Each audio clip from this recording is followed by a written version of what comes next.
Sejam todos bem-vindos a mais um podcast da Escola Sabatina Viva, da nossa querida e amada Escola Sabatina da Associação Paulista Leste. Que bom que você está aqui conosco, fazendo parte dessa história, conhecendo um pouquinho mais sobre a Palavra de Deus e buscando orientação para os seus alunos aí na sua igreja local.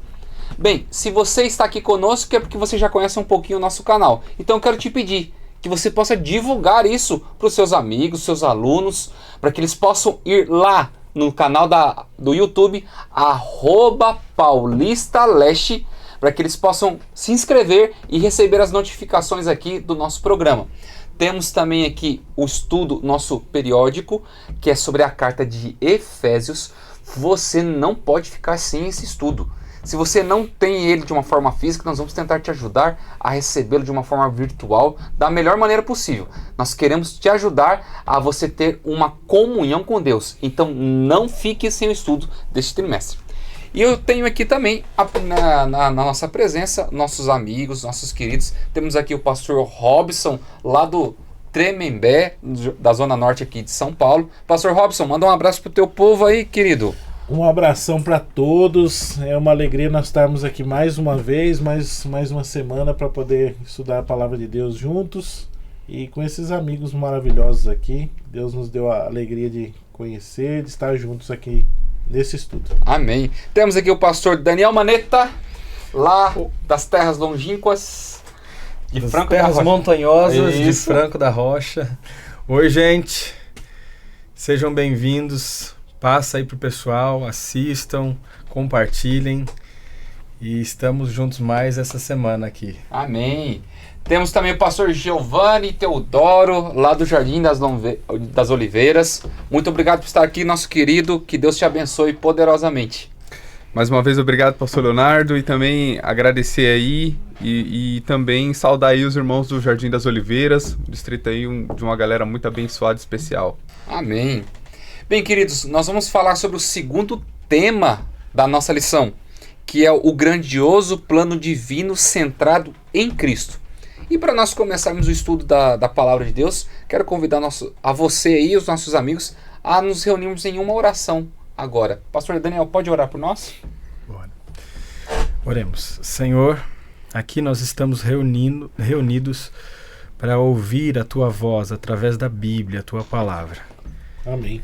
Que a mensagem ela fale fundo às nossas necessidades e nos motive a sermos missionários, a levarmos essa mensagem que nos confortou, que nos acalentou, a outras pessoas que precisam ouvir também. Amém. Amém. Em nome de Jesus, amém. Amém. Muito bem, nosso estudo, principalmente o verso para memorizar, ele vem dizendo o seguinte, Efésios capítulo 1, verso 3.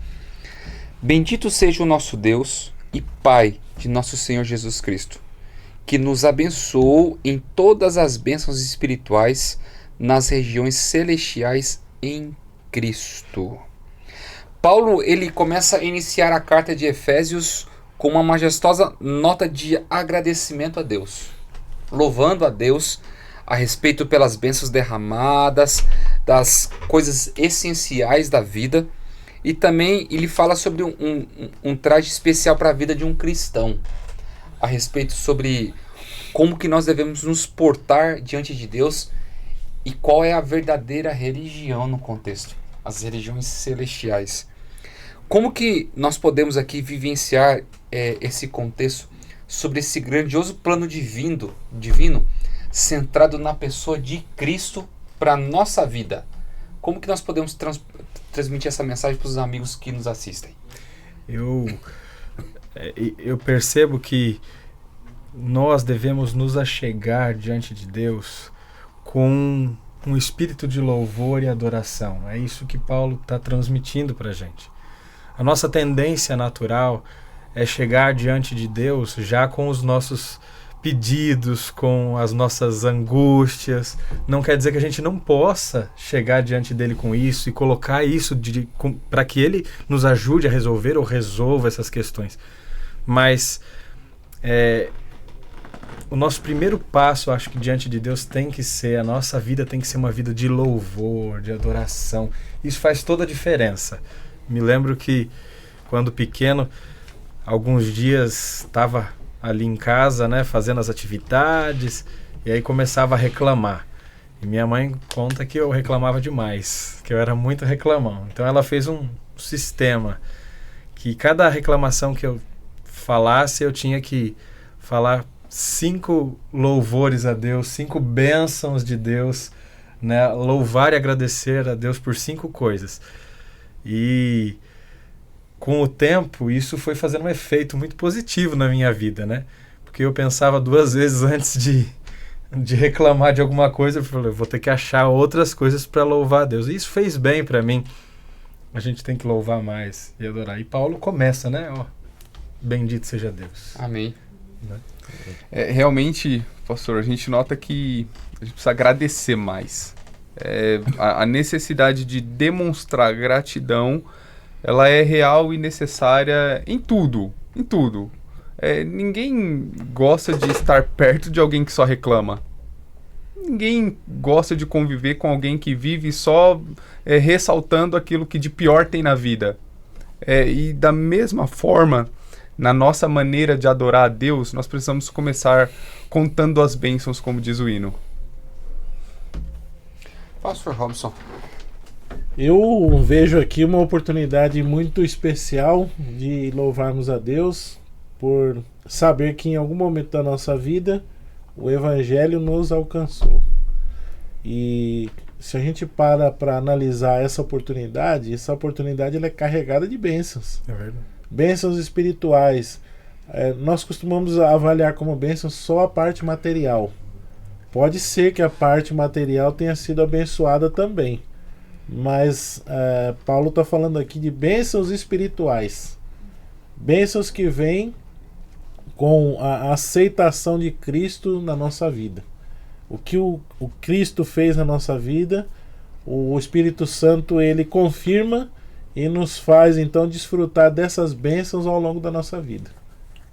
Aqui a lição ela coloca sobre o Sr. Armstrong, que foi o primeiro homem a andar na Lua, né? E ele começa a agradecer o pessoal que fez a roupa, fez tudo, né? E falou assim, olha, essa roupa é quase fofa, quase perfeita. Foi quase tudo perfeito. Mas ele agradece a equipe, né? Mas quem foi o homem que fez a história foi o Armstrong. Então, o que nós precisamos aprender nesse contexto? Nós precisamos dar o verdadeiro valor àquele que fez a história por nós, que é Jesus. E aqui quando nós vamos para a lição da parte de domingo, eu acho interessantíssimo. Capítulo 1 de Efésios, verso 4, diz assim, porque Deus nos escolheu nele antes da criação do mundo para sermos santos e irrepreensíveis em sua presença. Aqui nós vamos entender que nós somos escolhidos. Então, vai cair por terra um contexto que existe em algumas denominações da predestinação. Alguns foram predestinados para serem salvos, outros para serem perdidos. Você foi predestinado, você vai ter que morrer, tá, filho? Você vai sofrer. Infelizmente, Deus não pôde te escolher para você ir para o céu. Você não, você é mais bonzinho, você é um menino bacana, então Deus vai poder te salvar. Mas vai depender de você. Mas você foi escolhido. E isso as pessoas atribuem a alguns contextos da vida que me chamam a atenção. Não, esse cara aqui nasceu para fazer o mal mesmo. Se eu falo que ele nasceu para fazer o mal, eu estou culpando Deus nesse contexto. Porque Deus ele predestinou todos à salvação. Se ele faz o mal é por consequência do pecado, não por consequência que Deus arbitrou isso sobre a vida dele, né? Então, como que a gente pode passar uma mensagem diferente para as pessoas que estão nos ouvindo, de que nós fomos escolhidos e somos aceitos em Cristo? Todos, nenhuma casta de pessoas foi separada de algo diferente. Como que nós podemos dar essa mensagem para os nossos irmãos? A Bíblia mesmo dá essa certeza, né? Crê no Senhor Jesus e será salvo tu e tua casa. Todos os que se achegam, todos os que confessam o nome do Senhor Jesus, aceitam a salvação que Ele ofereceu, todos têm oportunidade da salvação, todos. E juntamente com essa oportunidade, a pessoa começa então, a partir do momento que ele crê, ele recebe o Espírito Santo na sua vida, e o Espírito Santo ele traz um pacote de bênçãos, carregando ali sobre ele muita coisa boa, muita coisa preparada por Deus, porque ele simplesmente aceitou Jesus como seu Salvador. Coisa simples, coisa que parece ser complicada, mas é simples. Aceitando Jesus como seu Salvador, as bênçãos espirituais passam a fazer parte da nossa vida. Me chamou, nesse contexto que você falou, pastor Leonardo, me chamou a atenção a expressão nas regiões celestiais. No primeiro momento que eu estudei, eu fiquei assim, tentando entender de forma um pouco mais profunda o que significaria nas regiões celestiais. E esse nas regiões celestiais, ele não depende de nós, né? É uma referência exatamente a Deus, ao trono de Deus, à presença de Deus. A mesma presença de Deus que Isaías teve lá, e ele falou assim: ai de mim, eu sou pecador, vou morrer. E Isaías só pôde ficar na presença de Deus porque o anjo pegou a brasa, foi lá e tocou e purificou ele, né? Tocou os lábios dele e purificou os lábios dele. Então, as regiões celestiais é a presença de Deus, é o lugar onde Deus está. Esse é o contexto das regiões celestiais.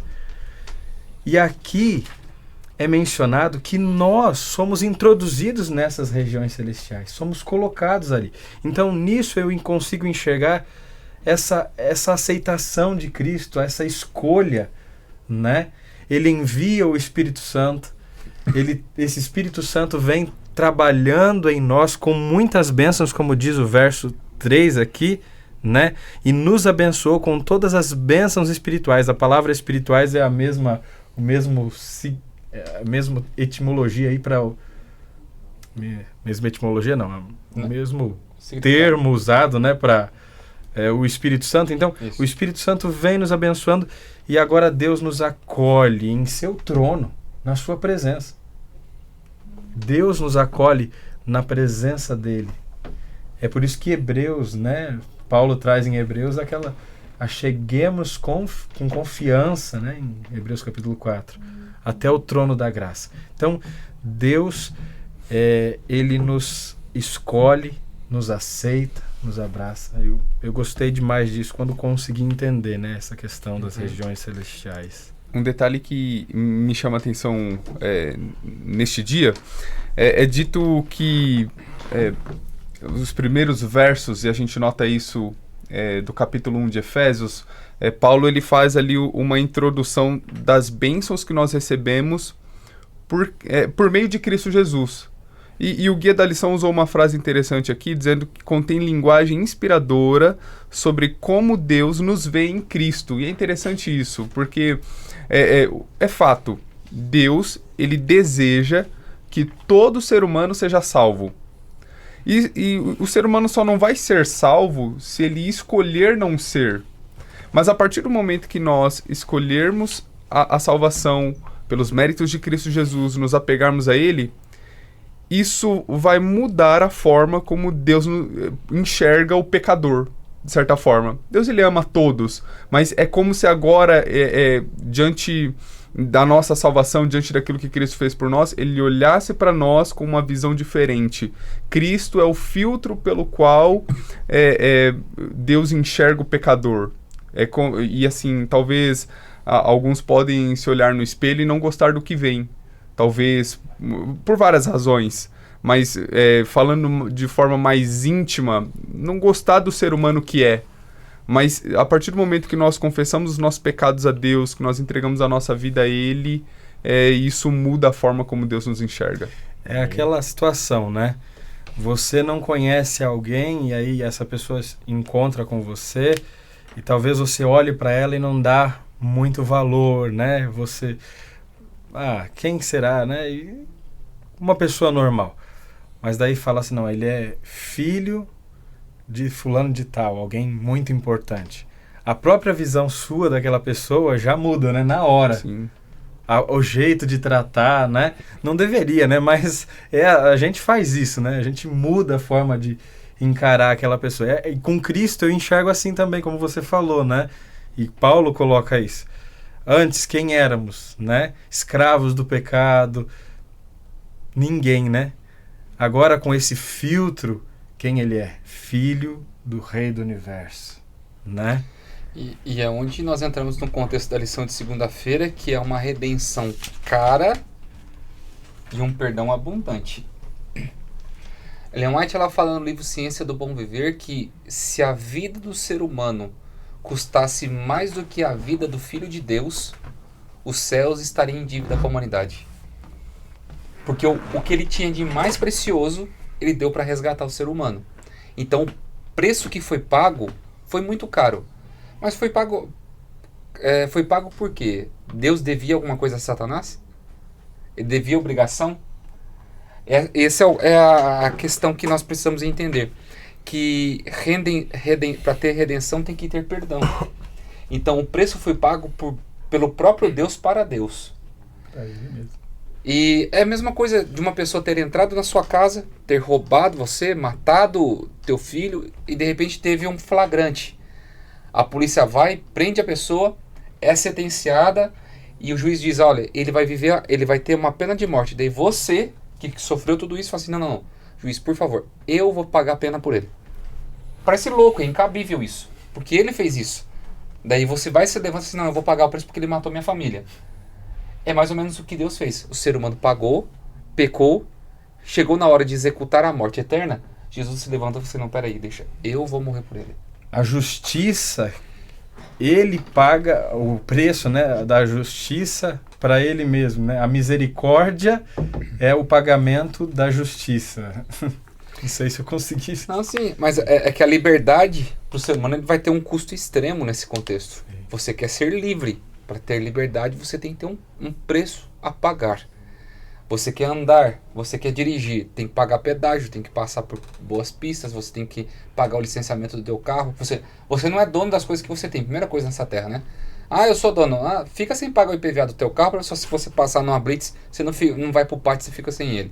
Não paga o IPTU da tua casa, só se não vai hipotecar o negócio e o negócio vai ficar feio pro teu lado.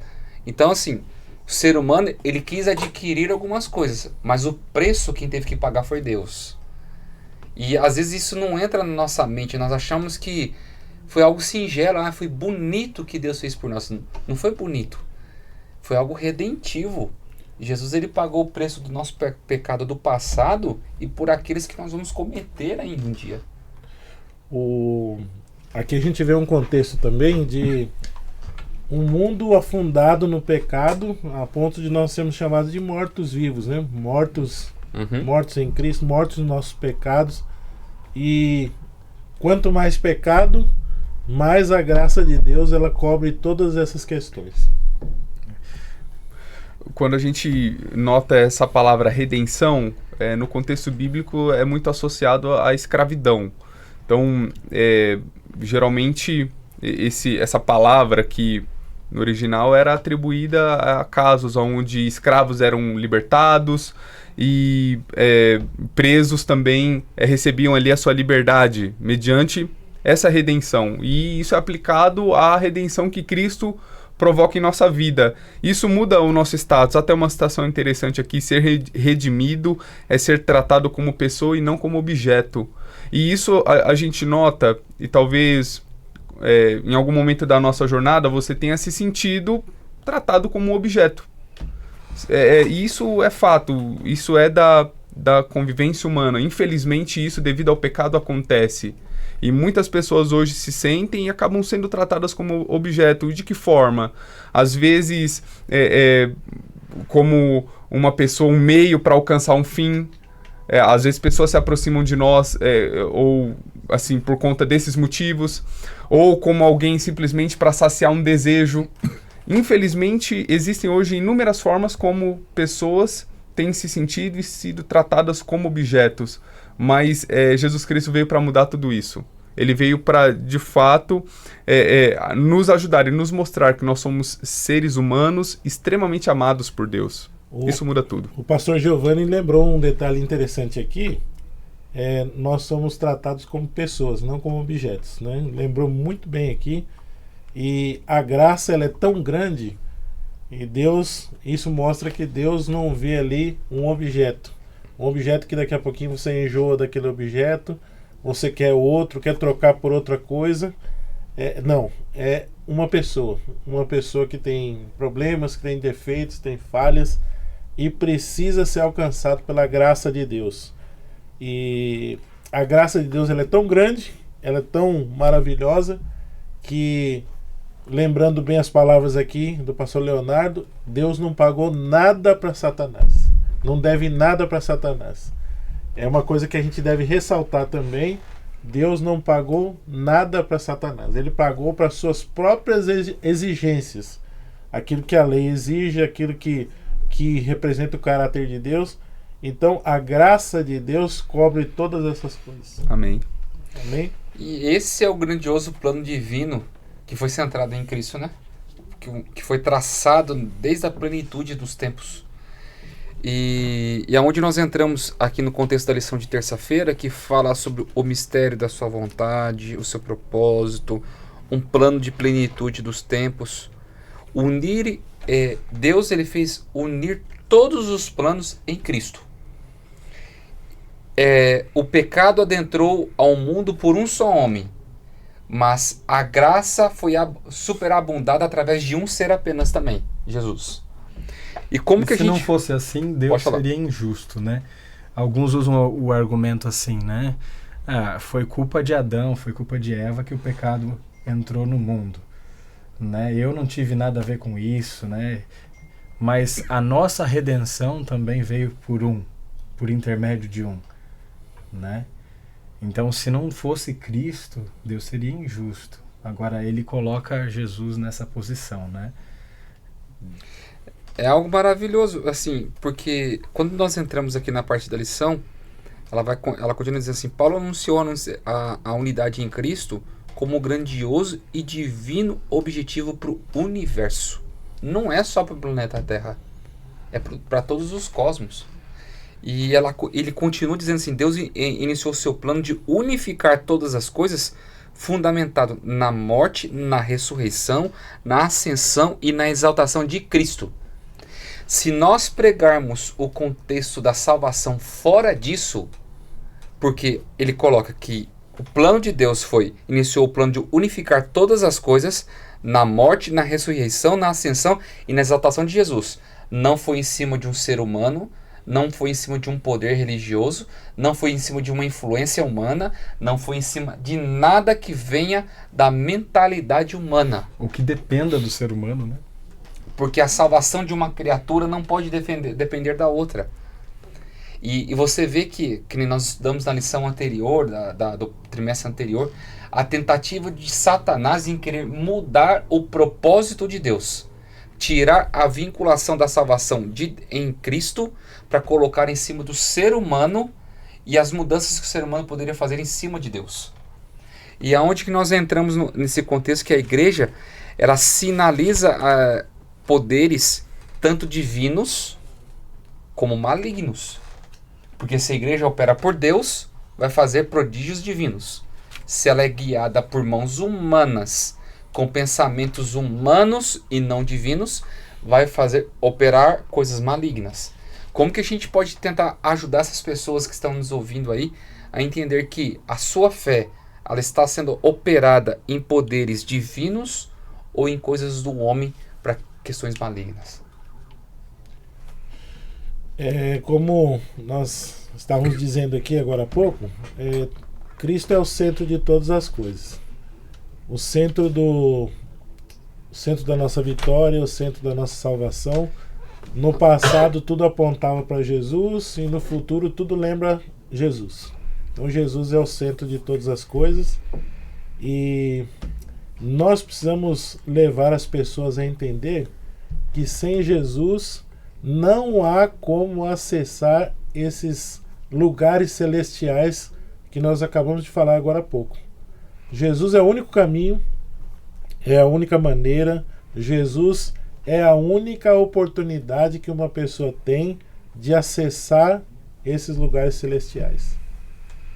A gente nota outro detalhe importante aqui acerca disso. O plano ele é centrado na figura de Cristo Jesus. E isso é claro aqui. E é interessante que, e até a citação aqui, ó, Paulo anunciou a unidade em Cristo como grandioso e divino objetivo para o universo. Veja, a divindade trabalha com unidade. Para a salvação do ser humano, um plano foi elaborado, onde Pai, Filho e Espírito Santo, cada um ali tem o seu papel de forma muito bem organizada. O objetivo de Deus é de que a igreja realize o seu propósito de pregação do evangelho, que é mundial, que é global. Isso precisa alcançar pessoas diferentes, de diferentes línguas, nações, costumes, dentre outros. E para isso é necessário haver unidade, haver organização e tudo mais. Isso é uma lição para todos nós. Nós não trabalhamos da nossa própria maneira, não temos que trabalhar do jeito como nós achamos melhor. Nós precisamos trabalhar em conjunto, em unidade, porque a divindade trabalhou assim para a salvação do ser humano. E isso é importante a gente parar para analisar que tudo que provém para a nossa salvação não vem do nosso pensamento ou vem muito menos do coração humano. É providência divina. E aonde nós entramos no contexto aqui da lição de quarta-feira, que nós temos que aprender a viver para um louvor da glória de Deus. Que nem Efésios capítulo 1, verso 11 e 12 diz assim: em Cristo fomos também feitos herança, predestinados segundo o propósito daquele que fez todas as coisas conforme o conselho da sua vontade, a fim de sermos para o louvor da sua glória, nós, os que antemão esperamos em Cristo.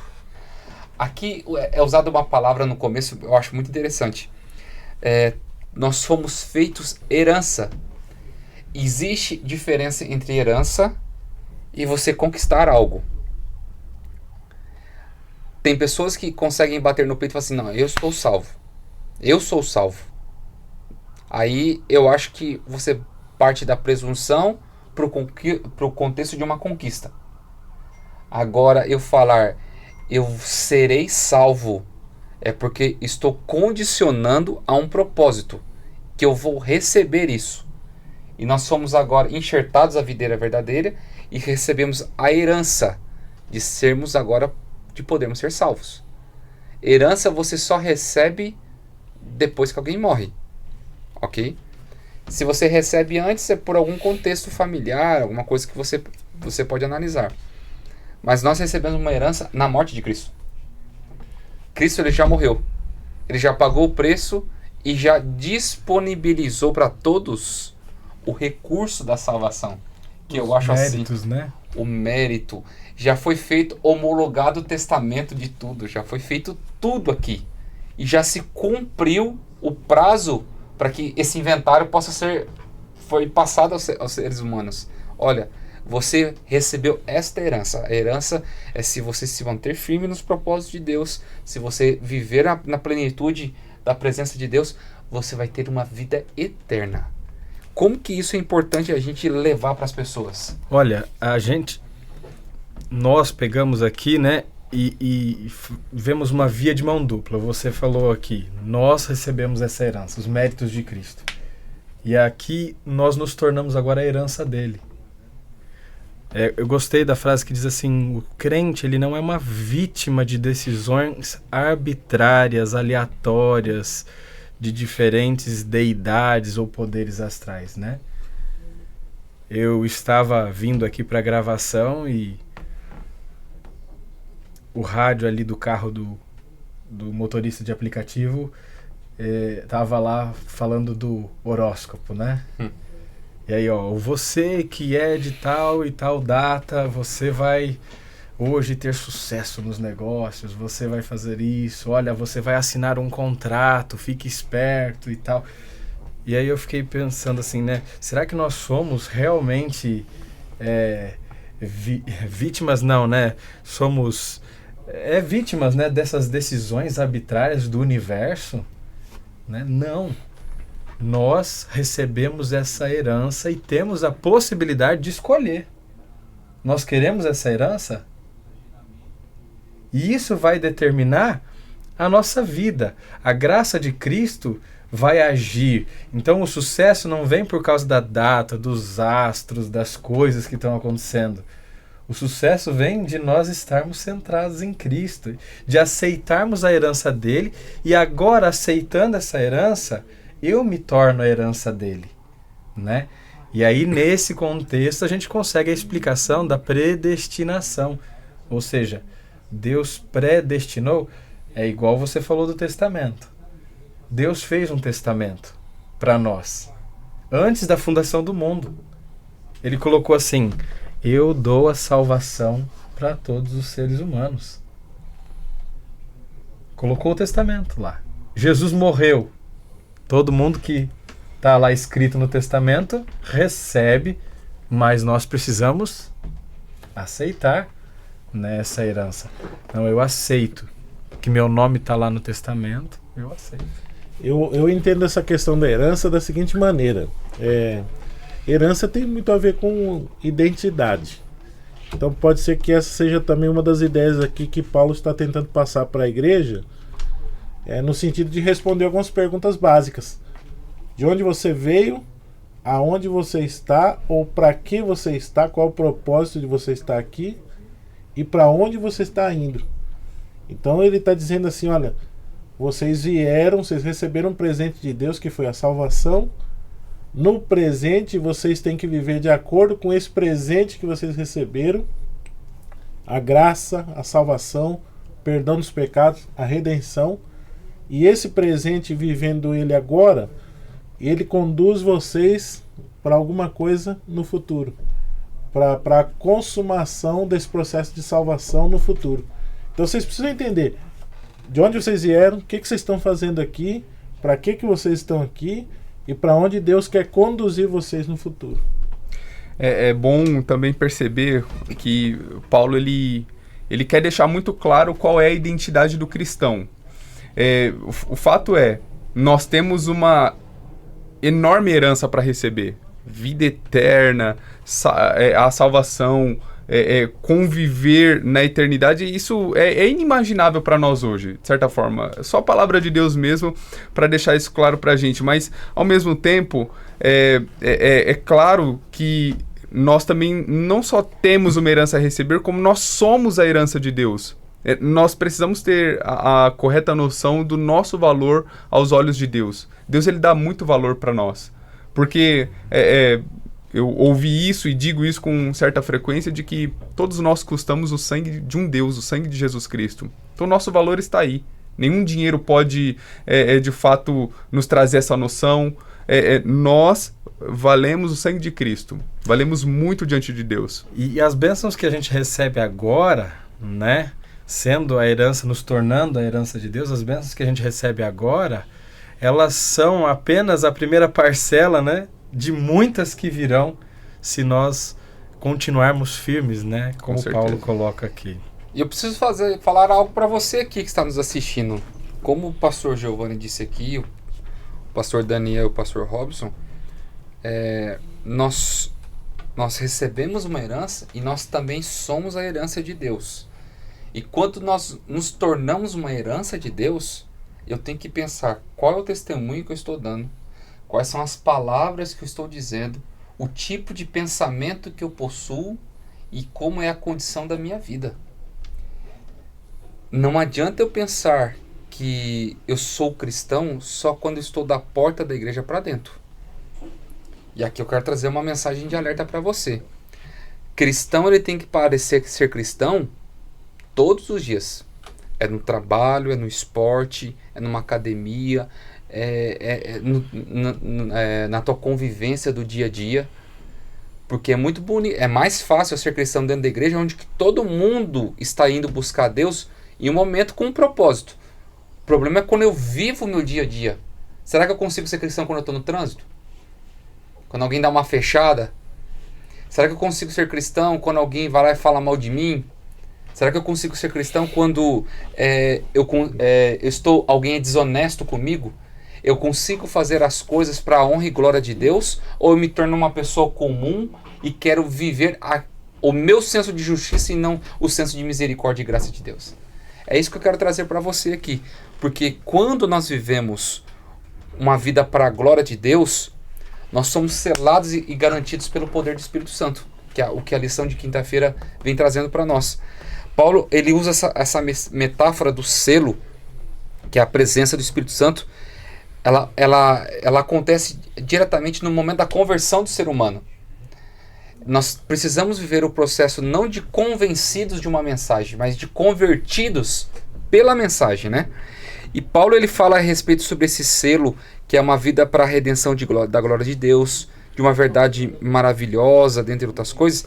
Como que eu posso levar essa mensagem para os nossos amigos que estão nos assistindo, pastores, a respeito sobre esse selo, essa garantia? Porque é um momento que nós vamos fechar a lição aqui, porque o nosso tempo já está acabando. E o que nós podemos levar para essas pessoas, para os nossos amigos, professores, alunos que estão nos assistindo, que os crentes, eles precisam ser selados e serem uma garantia do poder e da glória de Deus? O Espírito Santo e a conversão, eles são inseparáveis.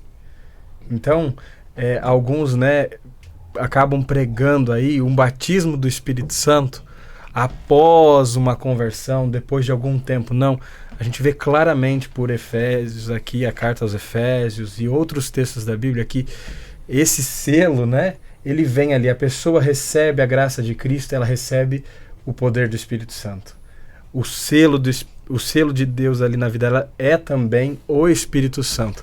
E aí a pessoa vai produzir os frutos do Espírito, e aí ela vai viver os dons espirituais que o próprio Paulo fala aqui, falando do corpo de Cristo. Ele fala na carta aqui aos Efésios que uns foram colocados para isso, para aquilo, Então, é algo inseparável na nossa vida. Se eu recebi a Cristo, eu vou ter o poder do Espírito Santo. E eu levo a pensar, você mencionou assim, será que eu estou sendo cristão? Faz parte também de ser cristão, pastor Leonardo, o fato de nós evangelizarmos, levarmos o evangelho,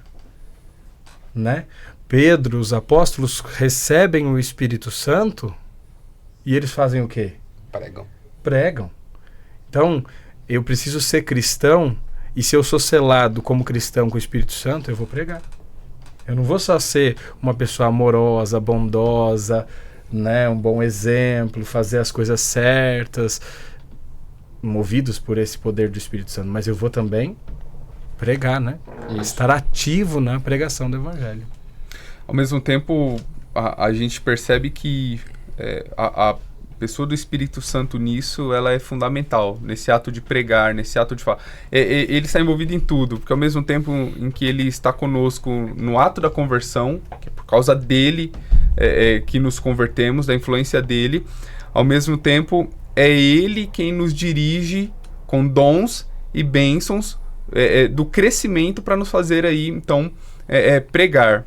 E o papel dele é fundamental, porque a própria lição aborda isso, de que o Espírito Santo, ele atua no momento da conversão como selo, e depois no momento ali do pagamento dessa herança como a nossa garantia. Ou seja, a pessoa do Espírito Santo é fundamental para que nós possamos receber as bênçãos que foram prometidas ali. É a certeza que vai acontecer, Vai acontecer.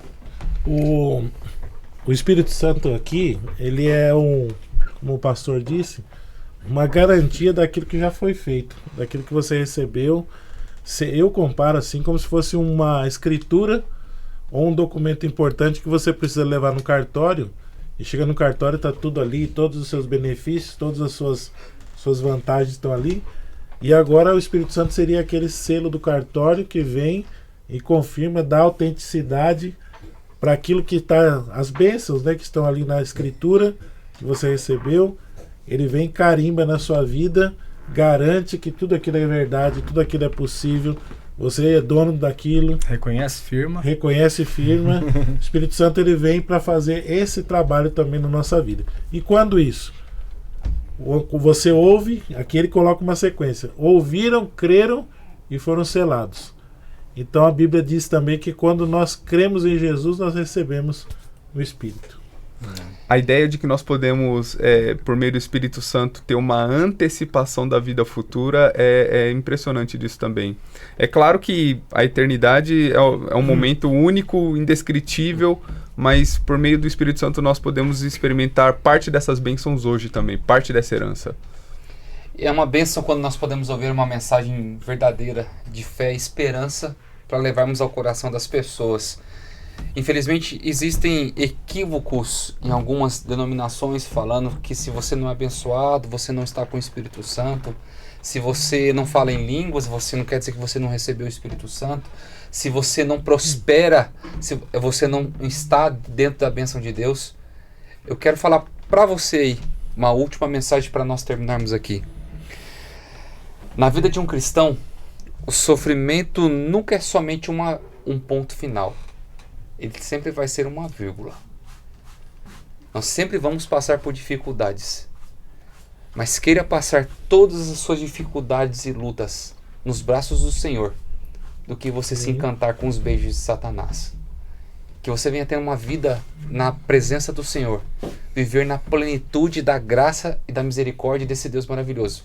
Porque o maior sonho que Deus tem é poder um dia te levar lá para a eternidade e viver ao lado dele por todos os séculos. Que Deus possa te abençoar, que Deus venha abençoar vocês, meus queridos amigos. Amém. Estamos chegando ao fim de mais uma escola sabatina. Que nós possamos agora sair daqui no pensamento e na oração do Senhor. Amém. Pastor Giovanni, pode orar por nós? Com certeza. Oremos. Grandioso Deus, nós agradecemos ao Senhor pelo privilégio de fazermos parte do teu povo. Muito obrigado, ó Deus, pelas bênçãos que o Senhor tem derramado em nossa vida. Muito obrigado pela vida, morte e ressurreição de Cristo Jesus, que nos garante tudo isso, e pelo papel do Espírito Santo hoje, nos convencendo, nos fortalecendo, para continuarmos, ó Deus, nesse propósito e nessa missão. Amém. Abençoe a nossa vida, ajuda-nos, ó Deus, a permanecermos firmes em teus caminhos, para que possamos desfrutar no futuro da preciosa herança que o Senhor tem reservado a cada um de nós. Amém. Em nome de Jesus. Amém. Muito bem, queridos, chegamos ao fim de mais uma escola sabatina. Que Deus possa te abençoar, que você venha se apegar na palavra de Deus, buscar esse Jesus constantemente, porque Ele já fez de tudo por você. Ele veio, morreu, concedeu salvação, basta você viver na presença dEle para você desfrutar um pouquinho do céu aqui nessa terra. Um grande abraço e até a próxima semana.